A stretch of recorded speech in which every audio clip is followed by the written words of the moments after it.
Добар ден, почитувани, ова е стартот на најновата Телма амбуланта. Денеска ќе зборуваме за ендометриозата, честа диагноза кај жените што страдаат од стерилитет. Што ја предизвикува оваа состојба? На каков начин се диагностицира? Може ли да се лекува? Зошто доведува до неплодност? За ова болно нарушување кај жените денеска разговараме со професор доктор Глигор Тофовски, гинеколог акушер од Универзитетската клиника за гинекологија и акушерство и председател на Македонската асоциација на гинеколози и акушери МАГО. Ќе погледнеме блок реклами, а веднаш потоа започува разговорот во студијата. Останете на Телма.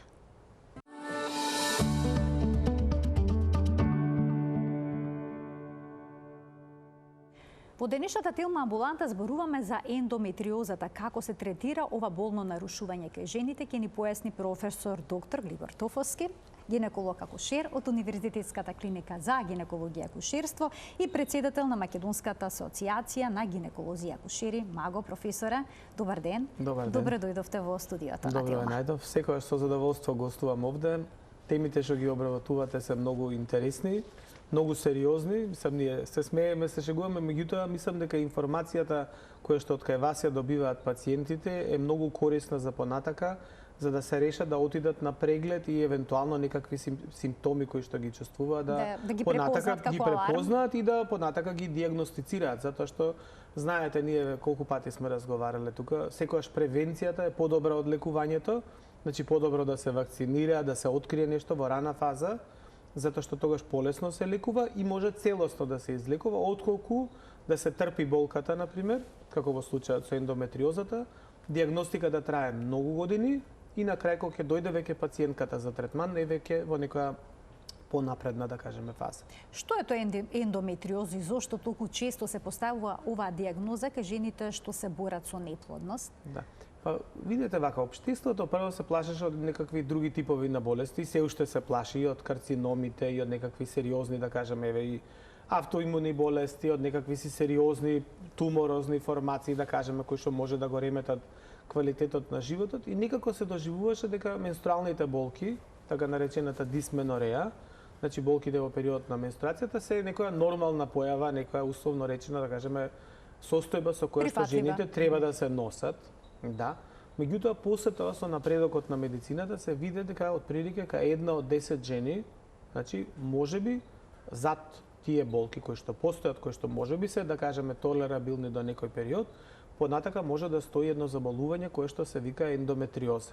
Тоа всушност значи дека ендометриумот, тоа е оној слој од матката, внатрешниот дел од матката, кој што се одљуштува со секој менструален циклус. Значи да се потсетиме улогата на матката е всушност да се оствари репродукција и таа да раѓа деца.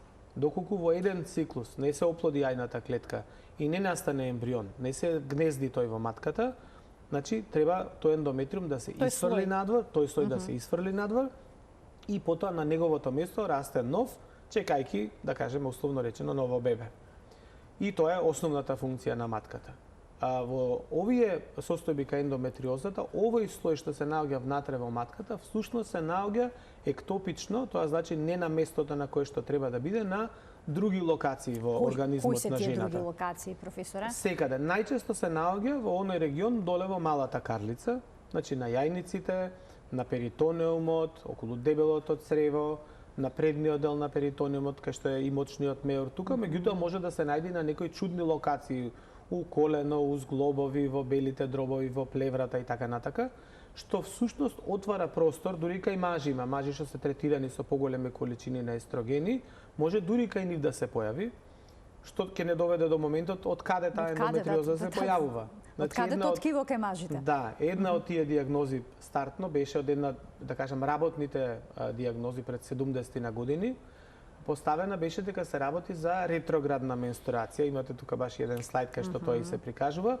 дека всушност дел од овој ендометриум наместо да излезе према надвор, према вагината и во надворешната средина, преку каналите се враќа внатре во абдоминалната празнина. Да го видиме тој слайд, можеме да ги скоментираме така, добро. Значи се враќа назад. Се враќа назад и дека тие клетки од ендометриумот, во зависност значи од тоа ниво на хормони кој што го има кај жената, се залепува на другите органи и со тек на времето почнува таму да расте, со секој нареден циклус создава или ако се наоѓа на овариумите, да кажеме цистична формација, која што со секоја менструална крв се полни внатре се повеќе и повеќе, така наречени ендометриоми, или после некое време доаѓа до истекување на оваа крв внатре во перитонеалната празнина и се создаваат прираслици, значи адхези, кои што на некој физички начин, еве ова е таа слика баш кај што се гледа, значи наместо надолу менструалната крв преку каналите, преку тубите излега во абдоминалната празнина. Тоа е ретроградна менструација.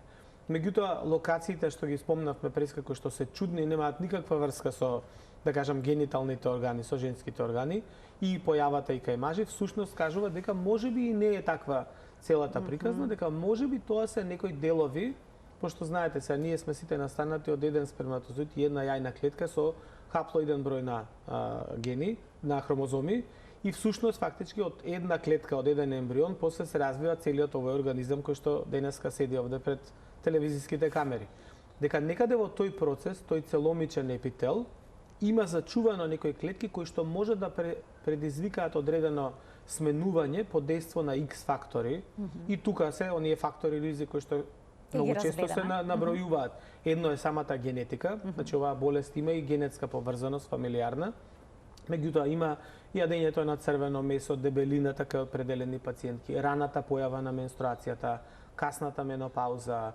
Имаме кај пациентки, да кажеме, од типови што имаат кратки менструации, а долги крварења, да кажеме, или кратки крварења. Значи тука има еден цел сет на фактори на ризик, меѓутоа ниеден од нив точно не може да објасни зошто ендометриозата се појавува таму. Ние, например, сме имале и пациентки кај што ендометриозата, иако не била диагностицирана, например, после операција, после лапароскопија или после царски рез, например, кај што веќе сме имале и плод, значи имаме бременост претходно, се појавува на местото на царскиот рез. Сега, дали е таја некое жариште што не било видливо па се залепило на местото на операцијата, или постоело само ова било некаков си тригер фактор, некоја состојба што допринела да почне да се развива, тоа се уште медицината на тоа нема одговор. И сега ова ендометриозно ткиво, така може да се опише, што се наоѓа на разни делови од телото. Дали е хормонски зависно, дали крвари исто како што има крварење низ матката? Апсолутно е хормонски зависно и затоа оваа болест е фактички болеста која што се јавува во така наречен репродуктивен период, додека се уште од овие циклични промени, значи имаме од хипоталамусот. Значи не се јавува пред пубертет или по менопауза? Не, пред пубертетот не се јавува, кога ќе почнат, кога ќе отпочнат фактички менструациите. И сега крварење има во телото? Последните анализи ние имавме еден многу интересен состанок прошлата среда, баш организиран од нашето здружение и Македонското здружение за ендометриоза, во кое што има нови студии дека и во ембрионите, значи од во абортираните плодови што не се ни родени воопшто, се детектирани некакви си ендометриотични клетки. Значи тие на некаков начин постојат во организмот уште пред раѓањето. Постојат. Меѓутоа, нивната експресија, значи нивното појавување е она што ние не го знаеме. У крајна линија не е ни битно дали знаеме, можеби ќе дознаеме во скора иднина, точно која е причината. Таква беше, ако да ве вратам назад, за цервикалниот карцином имаше милион предпоставки, на крај се откри дека хуман папилома вирусот е всушност во 99% причинител на цервикалниот карцином. Ние со години, да кажам, медицинската јавност и на нашата клиника лутавме не знаејќи кој е причинителот. Па и го се откри. Можда и ендометриозата ќе откриеме кои се причините. Она што е битно е симптомите и, да кажеме, на некој начин штетите кои што болеста ги прави, да ги минимизираме, односно со права диагноза. Значи, многу е битно и пациентките, значи секоја жена, и гинекологот, кога ќе се соочат со некој од симптомите кои што, да кажеме, ние ги викаме тие патогномонични, значи кои што се многу силно асоцирани со определената болест, да всушност најдат начин да пробаат да ги диагностицираат и да ги третираат во пораната фаза. Кои се тие типични симптоми? Дали секогаш мора да се јават симптоми? Епа, кај овие пациентки интересно што не кај сите се јавуваат симптоми и не сите имаат иста прогресија на болеста. Оној знак кој што е најчесто поврзан, иако пак не мора кај сите да постои, е дисменорејата, односно поизразени болки при менструалното крварење. Каде се чувствуваат тие болки? Тие болки се чувствуваат во долниот дел на абдоменот. Сега има разни светски издруженија за ендометриоза, они го викаат тоа од папокот надолу болки, меѓутоа обично се тоа болки во долниот дел, значи во длабоко во абдоменот, меѓутоа ги чувствуваат и во грбот, и како према колковите, некогаш се поврзани во тој период поизразени и дизурични промени, значи они имаат така наречено тоа 4D дизурични, значи болки при мокрењето, болки при дењето до поголема нужда, при дефекацијата да кажеме, и оние жени кои што се сексуално активни имаат болки и при сексуалните односи, така наречена диспареунија. Значи тоа е еден, да кажем, сплет на симптоми кои што би требало да бидат првиот сигнал. Меѓутоа не значи дека секоја девојче или секоја жена која што има менструални болки, барем во дел од менструалниот циклус, дека има и ендометриоза. Меѓутоа треба да биде некој сигнал тоа да се истражи и понатака. Како се истражува, на каков начин? Дали, да речеме, со еден обичен гинеколошки преглед кој што вклучува ехо, можете да поставите диагноза? Да. Па стартно, она што е, да кажам, земено како основа, е многу битно, она што во денешно време сите го подзабораваат малци и лекарите и пациентите, да се земе добра анамнеза. Значи, убаво да се распраша пациентката околу тоа кога почнале симптомите, дали ги има секој циклус, да кажеме, менструа, може некој ако има, друг нема, тогаш веќе тоа не води кон поинакви диагнози. Значи, да се земе добра анамнеза, дали во фамилијата постои ендометриоза, кај мајката, кај тетката, кај баба, значи дали има некоја генетска фамилиарна некоја поврзаност. Скоро еве имавме случај на пациентка млада, релативно 23 години, со некакви си почетни симптоми и после диагностицирани некакви цистични формации, кои што, например, во диагнозата, односно во третманот нејзи, ни помогна тоа што и незината мајка, пред да ја роди незе, исто така имала симптоми на ендометриоза. И веројатно и следната ќерка може да има, значи сите треба со време да добијат соодветен третман. И по можност да не стигнеме до хируршки, меѓутоа некогаш е потребен и хируршкиот третман. Значи, анамнезата е многу битна. Второто, тоа одење, што стално го збориме, превентивно, значи на гинеколог, да се направи еден ултразвук. Секоја структура на јајникот, во околината на јајникот, која што може да не личи суспектна, тие се гледаат како едни теоцистични, значи како цистични формации, може да се на почетоците и мали, со погуста содржина. Ги нарекуваат чоколадни? Чоколадни цисти, за така ги нарекуваат, затоа што таа крв со тек на времето ја менува својата структура, се појавува хемосидерин и на вистина кога ќе се дупнат во тек на операцијата, кога се вади цистата, истекува една густа кафеава содржина како еврокрем, да кажеме, како нутела, баш така истекува или некојаш малце посветла. Меѓутоа, тоа е веќе во некоја исто така по-напредна фаза кај што е потребен хируршки третман. Некојаш на самите почетоци, кога имаме такви необјасними болки, фамилиарна анамнеза, помага малце изимањето на туморските маркери, иако не постои специфичен маркер. Што е со маркерот CA125? Да, па тој, знаев дека тоа ќе ме прашате. Значи, тоа е прашањето околу, да кажеме, одредени маркери кои што се поврзани со одредени состојби. Значи, ова е тумор маркер, така? Овие се туморски маркери, не, овој е маркер специфичен и во најдобра вредност има за следење на постоперативниот тек кај пациенти кои што имаат веќе диагностициран карцином на јајници. Но не е ова нешто што може да си го направи жената идеална превентивно. употреба. Не, ова е неговата идеална употреба. Меѓутоа, кај дел од овие пациентки може, доколку, пак ќе речам, во анамнезата, во симптомите, има сомневање за ендометриоза, да се земат и овие туморски маркери, и CA125, дури некојаш и CA19-9, кои што се поврзани со аденокарциномите и на други органи, и тие може да се најдат и покачени. Што повторно не е, да кажеме, исклучително од голема статистичка вредност, затоа што може и да има ендометриоза, тие да не се покачени, или да, значи, самото нивно покачување не значи дека сигурно има ендометриоза. Може би има некое друго заболување на некои од другите органи. Меѓутоа, секако тие се корисни во анализата и, да кажам, во работата диагностички, во диагностичкиот пристап према пациентката. Значи, како анамнезата, ултразвукот, туморските маркери и тогаш во таа фаза, доколку не постојат големи промени, веќе, во таа фаза може да се размисли околу хормонската терапија, односно околу аналгетската терапија. Само пред да преминеме на терапијата, би ве прашала дали се препорачува магнетна резонанца да се направи кај овие пациентки, за да се провери дали може би тие имаат ендометриози во некои други органи, што ако имаат во белите дробови. Не поставуваат ли такви прашања, се плашат ли? Ретки се тие случаи кога локализацијата е, да кажеме, екстрагенитална, која се наоѓа на другите места и обично е асоцирана со појава со нивно постоење на гениталните органи, па така тогаш се бара. Моментално во диагностиката златен стандард е лапароскопијата.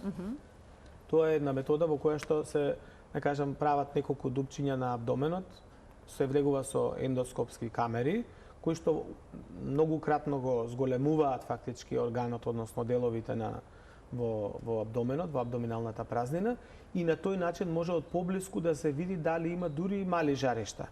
Меѓутоа и тоа не секогаш може да е идеално точно, за разлика кога гледате со голи очи, не може толку многу да го зголемите за да бидете сигурни во дијагнозата. И тука се зима дел од ткивото, значи дијагнозата со ендоскопија која веќе ќе видите ткиво е со над 90% точност, меѓутоа веќе се зима биопсија од ткивото, се праќа на анализа и доаѓа хистопатолошка потврда за тоа дека се работи за ендометриоза. Магнетната резонанца во новите протоколи, кои што моментално, да кажам, се најнови од пред година дена, ја вклучуваат и магнетната резонанца од аспект на тоа дека постојат некогаш длабоки жаришта кои што дури и на лапароскопијата не се видливи, значи може да се наоѓаат и према дебелото црево или некаде под перитониумот, така да вие визуелно дури не може да ги видите, а предизвикуваат некогаш симптоми. Меѓутоа, тоа веќе, да кажеме, скапа метода и би требало можеби да е зачувана за оние случаи кај што навистина имаме силна хронична болка, силно намалување на квалитетот на животот, па да не сме сигурни каде постои ендометриотично жариште, за да се уточни точната дијагноза да се постави. Меѓутоа, за сега се уште биопсијата е, да кажеме, главниот метод. Биопсијата земена со лапароскопија и главен метод за поставување на дијагнозата. Да ги поканиме само гледачите да се вклучат во денешната Телма амбуланта со нивни прашања. Професоре, дали кај пациентките што имаат ендометриоза секогаш е зголемен естрогенот? Дали ова ткиво лачи женски хормони? Не мора да е зголемен естрогенот. Ткивото самиот ендометриум е, да кажем, реагира на постоењето на поголема количина на естроген, и на тоа во еден дел се должи и таа терапија што се дава, значи може да се даваат гонадотропин релизинг хормон агонисти или антагонисти. Ние припишуваме и орална контрацепција која што исто така го намалува растот на ендометриумот. Значи има најразлични типови на лекарства кои што може да се дадат со таа цел за да се намали нивото на естрогенот и на некој начин, пошто се они осетливи кога нема естроген, за разлика од матката која што по терапијата може да продолжи повторно да го функционира и да добива естроген, овие жаришта се поосетливи, може народски да кажеме да се исушат, односно да се намалат во своите димензии за да не доведат до поголеми оштетувања. На тоа се базира, значи главните два столба на терапијата се едно аналгетската терапија, така наречени нестероидни антиинфламаторни лекови, кои што фактички се земаат во период кој е најизразена болката, да се намали тоа антиинфламаторно, значи да се намали воспалението што постои локално, значи таа дразба кај што се собираат најразлични медијатори кои што ги прават тие воспаленија и на тој начин да се намали перцепцијата, односно нервното осетување на болката. И вториот начин се овие лекови нели што ги даваме за да се намали ендометриумот кој што расте и да се намали фактички естрогеното дејство. Меѓутоа таа фаза или ако доколку немаме дејство на овие лекови, онда треба да се преиде на хируршко отстранување. Колкава е ефикасноста од лековите? Па, хормонската терапија? Доста голема, ама зависи од пациентките, значи ако е тоа на самите почетоци, немате видливи ендометриотични жаришта, негде преку 80% од пациентките може да имаат значително подобрување на квалитетот на животот, поготово во периодот на... Но не може целосно да се излекува комплетно да исчезне болеста со оваа хормонска терапија. Гледате вака се, значи таа болест не е карцином, таа е бенигна болест. Меѓутоа, има во подоцнежните години, на 45 години, има и големување на стапката кога од нејзе може да настане и карцином на јајниците и на другите органи. Ќе проговориме за тоа, само да го вклучиме гледачот, да му дадеме предност, а потоа ќе проговориме за ризикот од карцином. Кај повозрастните жени што имаат ендометриоза. Добар ден. Добар ден за гледачот, добар ден за гледачката, поточно. Повелете, кој е вашето прашање? Добар ден, да слушаме одлично. Повелете, кој е вашето прашање? Добар ден. Јас сакам да прашам. Јас сум оперирала од канцер на града пред 20 години. Имам ќерка 40 години. И сега она исто исто прави, значи ехо, мамографија на 2 години, еднаш годишно прави ехо на дојката. До сега се е во ретие. Али ме интересира исто прави на гинеколог Папа Николау, исто вагинална ехо, те што треба, значи, дали е доволно овој преглед или треба уште нешто ради ја пошто сум оперирала од канцер. Така, За тоа. ви благодарам за вклучувањето. Се јави една загрижена мајка за незината ќерка, какви прегледи да направи за да се спречи развој на оваа болест. Баш се веќе се навратам на состанокот сега од прошлата недела, значи баш со професорката Виолета Клисарова држеше едно предавање околу поврзаноста на ендометриозата и другите типови на карциноми, меѓу другото и карциномот на дојката. Јасно немаме сознанија, борам како медицинска светска јавност, дали и колку се тие меѓу себе поврзани. Има некои трудови кои што на пример ја поврзуваат ендометриозата дури и со карциномот на дојката, има делови кои што не се поврзуваат. Конкретно во однос на прашањето на гледачката не е скроз поврзано со ендометриозата, меѓутоа фамилиарна, значи анамнеза има позитивна, значи незината ќерка ќе треба редовно да се контролира. Постојат и, да кажеме, не кај сите карциноми, кај дел од карциномите и поврзано со така наречените тие, ние ги викаме брца 1 и 2, на англиски викаат брака 1 и 2, значи гени кои што се поврзани со карциномот на дојката и доколку има можност, значи незината ќерка треба да ги испита тие и препораките се разликуваат од земја до земја, меѓутоа обично препораката стои дека доколку таа пациентка заврши со репродукцијата, значи роди деца, негде над 40-та година има избор или да прави редовни контроли, можеби и почести, или да направи, да кажеме, превентивно профилактичка операција. Ама тоа се однесува на делот на карциномот на дојката. Конкретно ендометриозата и карциномот на дојката не се скроз, да кажам, причинско-последични поврзани. Така да не мора да значи во нарече незината ќерка оди редовно на ехо, се гледа на значи на ултразвук, на преглед, на пабрис, на све. Тие се сосема други типови на карциноми во однос на карциномот на дојка. Значи не постои јасна поврзаност помеѓу ендометриозата со оглед на тоа дека е ткиво зависно од хормони и некои, да речеме, канцери, карциноми кои што се поврзани исто со хормони. Тоа сега почнавме да го збориме. Значи многу е битна, значи преваленцата на ендометриозата. Значи се смета дека таа е негде од 2 до 10%. Тоа што значи на 100 жени, 2 или 10 жени, да кажеме, најлошата прогноза да земе, една од 10 пациентки, значи 10 од 100 имаат некаков тип на ендометриоза, кој што може да побарува некаков третман или да рековме како се асимптоматски да не бара третман.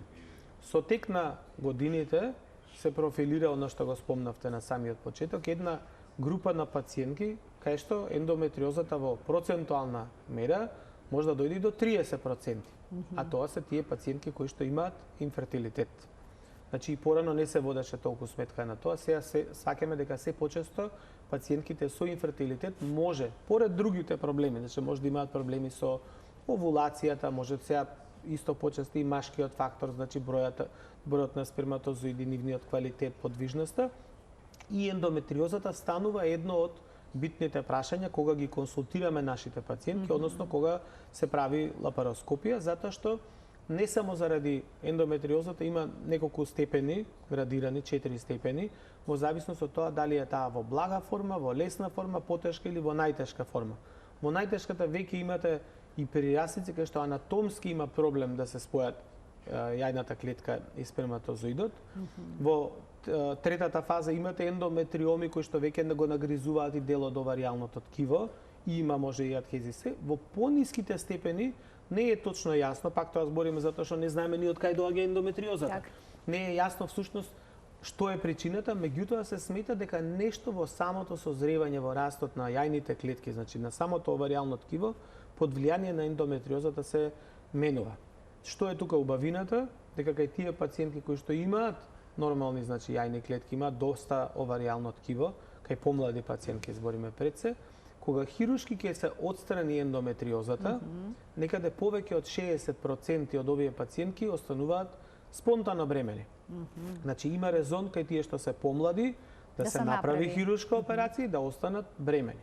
За разлика од тоа, ставот кај тие пациентки, се знаеме некојаш пациентките реагираат подоцна, например, ако се околу 40-та година не родиле се и постои ендометриоза, некогаш некој од препораките се да не се оперира ендометриозата, затоа што поред вадењето на таа циста ендометриотична може да делот и од резервата на јајникот да се оштети и таа жена и онака нема доволен број, односно има помал број на јајни клетки, помала оваријална резерва, истата да се оштети. Така да тука треба убаво докторот и пациентот заедно да извага дали треба операција, па после тоа да оди на техники на асистирана репродукција, значи дали инсеминација или инвитро, или да оди веднаш на инвитро па да се решава ендометриозата накнадно.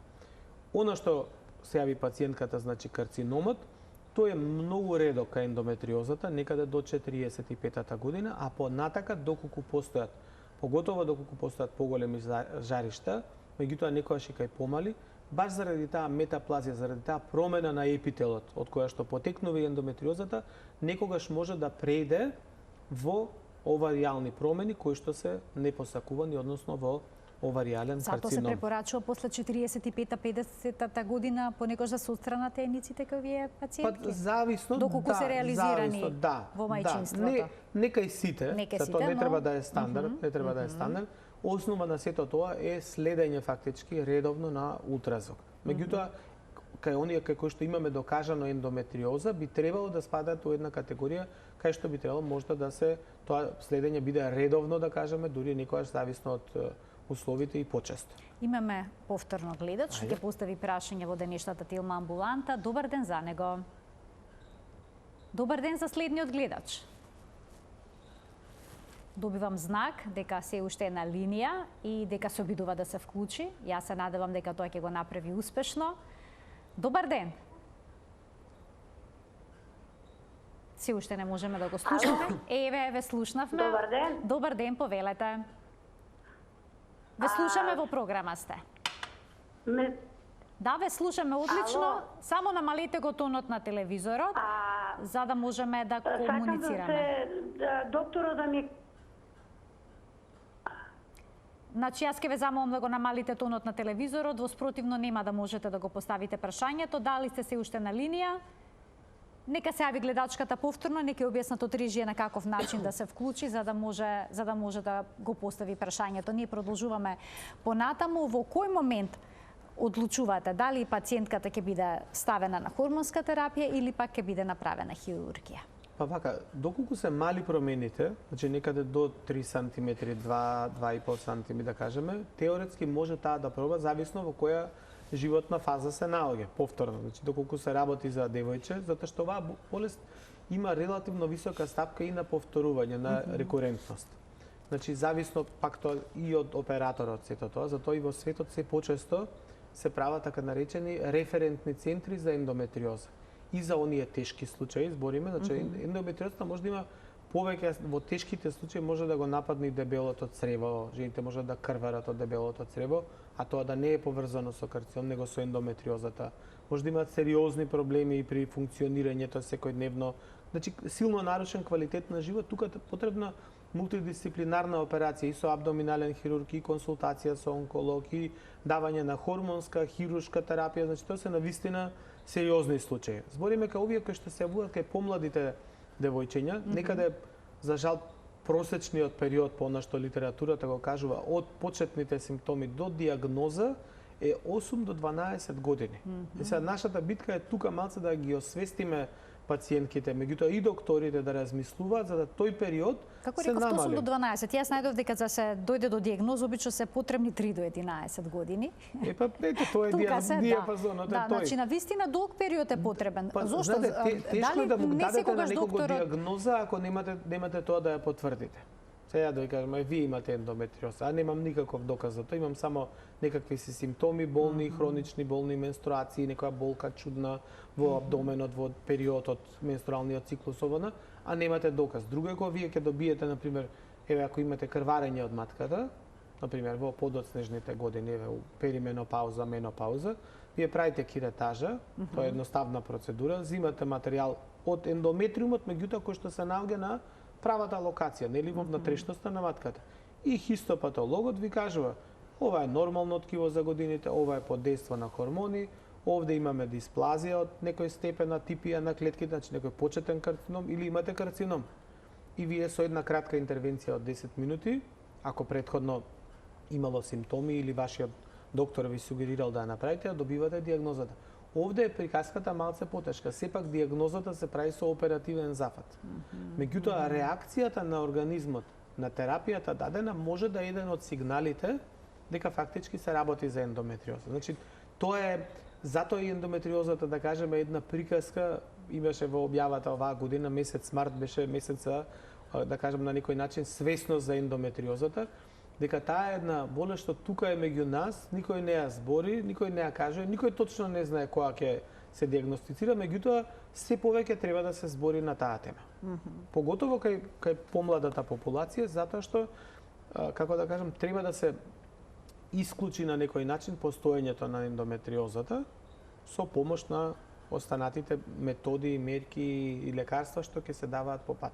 Вие на почетокот на емисијата ги споменавте жените кои што се наоѓаат во ризичната категорија, споменавте кратки менструални циклуси, долги крварења, кратки крварења, навистина има многу фактори кои што се фактори на ризик. Сега, доколку жената или девојката припаѓа во оваа група, има болни крварења, има силни менструации, советувате ли да не користи вагинални тампони, бидејќи велат и дека тие може да доведат до појава на ендометриоза, дали да речеме побезбедно да се користи обична влошка? Виде, точно дали вагиналните тампони се доведуваат до ендометриоза, јас толку не сум убеден во тоа. Има една анатомска, да кажам, поставеност на матката, на утерусот. Тоа се вика ретроверзиофлексија, која што ние доста често при операциите ја гледаме. Тоа значи ако кај 90% од пациентките, да кажеме, матката стои превиткана према напред, према мочниот меур, кај оваа категорија пациентки е превиткана према позади, према дебелото црево.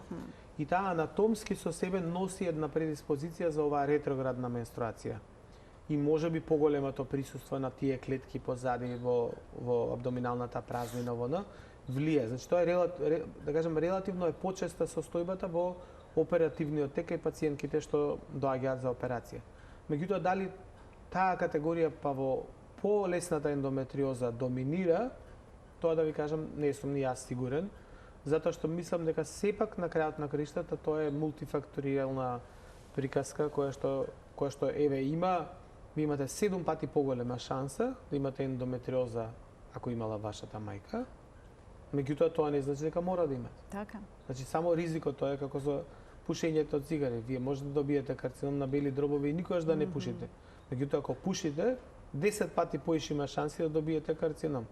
Тоа исто како да праѓате улица на пешачки премин, се може да вас газат и на пешачки некој несовесен возач. Меѓутоа ако прегазувате, ако преоѓате улицата на непешачки премин, поише има шанси фактички да вас гази некој. Значи тука е сега да го споредиме тоа со ендометриозата, не е тоа прегазување, не е тоа да кажеме пушење, не е тоа карцином. Има шанса да преиде во карцином подоцна во животот, меѓутоа сепак е една состојба која што збориме квалитетот на животот. Жените сакаат, пошто таа недела кој имаат менструација во месецот да се функционални, нека да лежат дома, да имаат тешки болки, да не одат на работа, да не се функционални, да не се расположени. Значи никој од тоа сите сака да си во тој период да кажам да функционираат нормално. Бидејќи тоа се случува секој месец. Сите сакаат кои имаат сексуални односи да уживаат, да немаат болка при сексуалните односи. Така сите сакаат да имаат нормални услови да идат по голема мала нужда се едно друго, да немаат болки. Значи тоа е една за тоа збориме, ова е интересна состојба на вистина затоа што за пациентите е сериозна, али е интересна затоа што немате вие тука карциноматозно ткиво во најголем дел од случаевите, меѓутоа имате нешто што ви го невозможува животот, а доколку порано ја поставите дијагнозата и спречите со лекарствата да преиде во подоцнежните стадиуми, вие фактички си го чувате квалитетот на животот. Уште еден гледач ке вклучиме, се надевам овој пат успешно, веднаш ке напоменам, намалете го тонот на телевизорот за да можеме флуентно да разговараме. Добар ден. Добар ден. Повелете. Јас сум во подмакли години на кај 70 и може 20 години мене ми е спуштено дебелото црево и бешиката. И стално сум долу влажна, стално по лекари одам. Се не знам тоа дали спаѓа во ендометриоза или не, Меѓутоа, сериозен барам проблем од докторот кој што како помош, дали се става нешто да се подкрене или дебелото црево или бешиката, се матката си е горе, мислам, подкрената, смалена, а дебелото црево стално имам проблем, ми е страв да не ми се направи рак на дебело или се плашам од тоа, ако може нешто Ви благодарам што се вклучивте во програм. Ова е навистина сериозен проблем и често се јавува кај жените во повозрасна доба. Се ова нема врска. Тоа нема едно со друго. На пациентката, со ендометриозата нема поврзаност. Значи тоа едноставно со намалувањето на естрогените, малце таа статика на гениталните органи во малата карлица кај жената, под тоа влијание малце се опушта.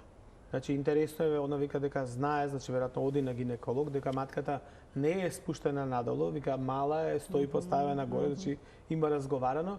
Прашањето е некогаш може и тие ѕидовите на вагината, кај што значи гравитира од едната страна мочниот меор, од другата страна дебелото црево, фактички да имаат нивни спад. Затоа има посебен дел од гинекологијата, кој што се вика урогинекологија и тазова статика, и посебен тип на субспецијалисти кои што прават операции, значи некогаш се решаваат кај повозрасни жени, доколку имаат други коморбидитети, значи други заболувања и не може да се направи операција, се ставаат вагинални песари, се викаат тие се структури, прстени, кои што фактички на некој начин ги подигаат овие ѕидови и тие се премачкуваат со естроген, на некој начин и тоа ги зајакнува и ѕидовите на вагината и лигаментите и држи некоја позиција на матката за да баш тие симптоми на кои што се жали господјата, баш тоа збориме, квалитетот на животот. Вие може да немате сериозна болест, меѓутоа квалитетот на животот да ви е нарушен.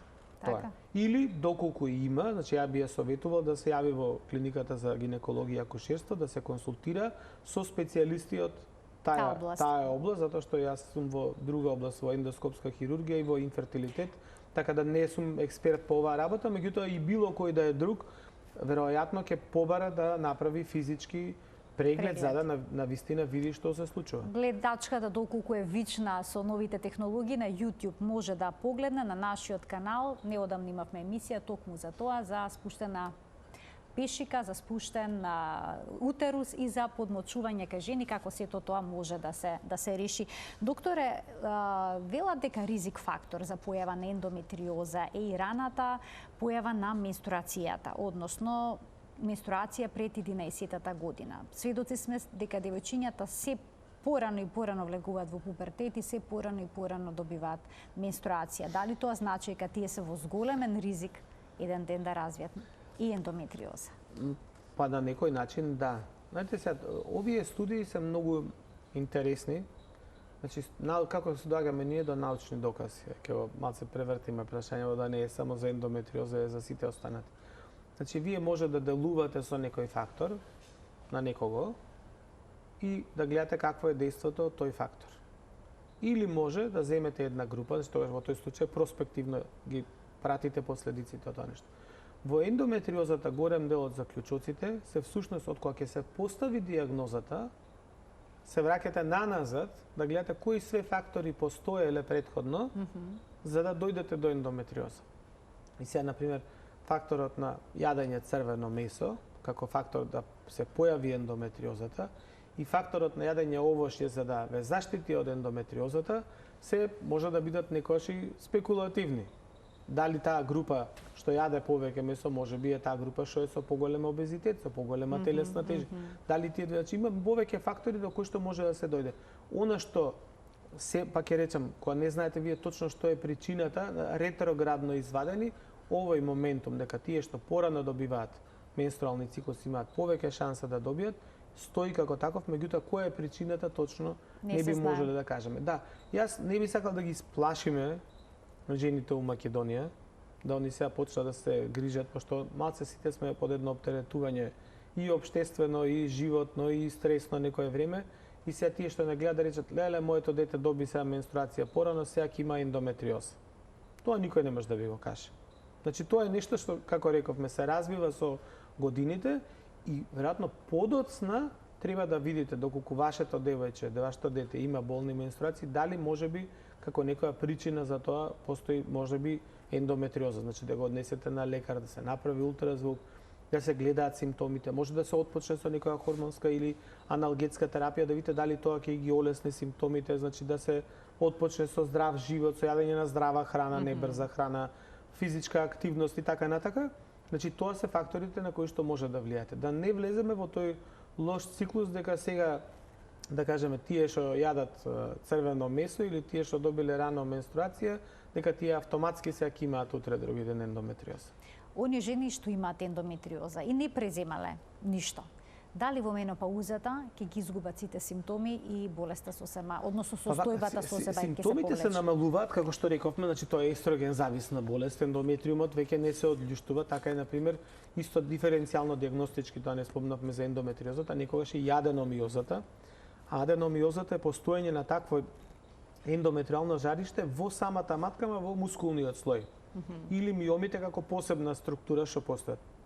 Сите овие процеси кога жената ќе дојде во менопауза, значи тој цикличен хормонски, да кажеме, круг кој што функционира кај жената ќе престане да функционира, во тој случај сите симптоми и сите, не кажеме, болести би требало да се намалат во својот интензитет. Значи миомите се намалат во димензиите, аденомиозата, како што рече и гледачката, матката се намалува, симптомите се намалуваат, меѓутоа тоа, преска што го спомнавме, сепак не значи дека не треба да одат редовно на контрола од другите причини, затоа што па овде таа стапка на појава на можен карцином, дали е 1% или помалце, сепак постои.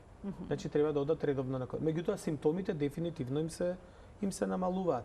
Некои од овие хормонски терапии што ги спомнавме, што се да кажем со силно хормонско дејство, односно го запираат овој циклус, како го ноотропин релизинг хормоните, значи агонисти или антагонисти, всушност ја ставаат жената во една фаза како на менопауза, да се пресекуваат хормоните. Меѓутоа, тоа би требало исто да е селективно, да не се прави кај сите, од причини што тоа пореметува на друг ниво, на друго ниво хормоните влијаат кај пациентката, и на психичкото расположение, па и на физичкото, на другите органи, значи вие здравјето на кардиоваскуларниот систем на така е, значи треба селективно да се размислува на кое ниво и на како треба да се игра кај овие пациентки. Например, нашиве пациентки што ги оперираме се релативно млади, меѓутоа доколку таа ендометриоза не е на време диагностицирана, таа и како може да зафати сите внатрешни органи и неретко кога ќе дојдат, да кажеме, запуштени случаи кои што после X години болки ќе дојдат со големи ендометриоми од по 5-10 сантими, да кажеме, тие се сраснати со дебелото црево. Они сите тие симптоми ги игнорирале.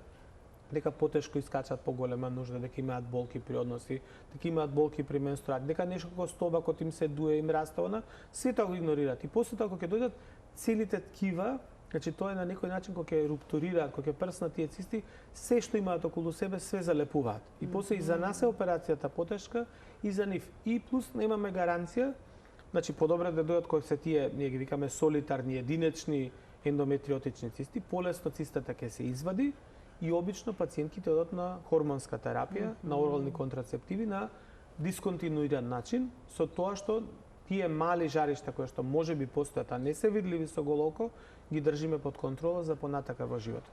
Многу е битно да се напомене дека периодот на бременост и периодот на лактација се фактички заштита од развојот на ендометриозата. Се повлекуваат сите симптоми? Па, за време на бременоста. Од кои причини се? Тоа е време на бременоста и време на доењето се периоди кои што имате вие високо ниво на хормони.